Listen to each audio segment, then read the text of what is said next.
Yuk belajar sejarah di tanah Papua.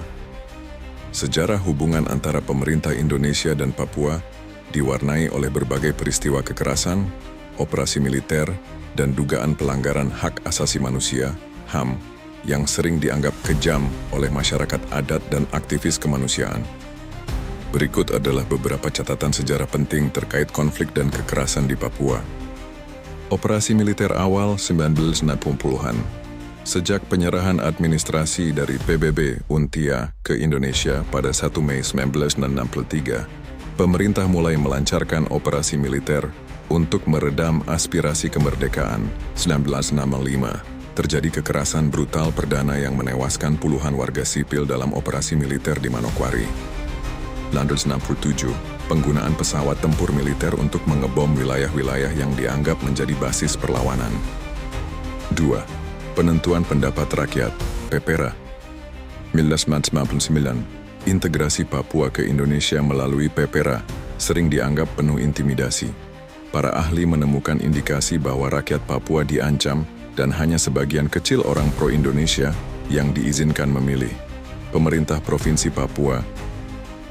3. Peristiwa 1977-2008, genosida yang terabaikan. Salah satu masa paling kelam terjadi di Lembah Baliem dan wilayah sekitarnya. Pembantaian massal. Militer Indonesia menggunakan pesawat pengebom Bronco OV-10 untuk menyerang desa-desa. Dampak.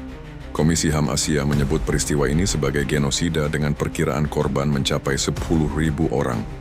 Saksi mata menceritakan sungai-sungai dipenuhi mayat hingga penduduk takut memakan ikan selama berbulan-bulan. 4. Era Orde Baru dan penindasan politik. Di bawah rezim Soeharto, Papua, saat itu Irian Jaya, ditetapkan sebagai daerah operasi militer.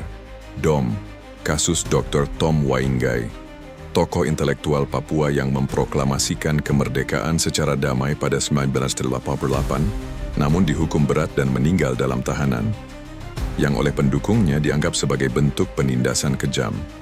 Pelanggaran HAM, kekerasan negara yang tidak pernah diselesaikan secara hukum, marginalisasi, diskriminasi terhadap masyarakat asli Papua, OAP, ekspansi lahan, melalui proyek strategis nasional seperti kebun tebu dan sawit yang dianggap sebagai teror karena merusak hutan adat dan melibatkan militer secara masif.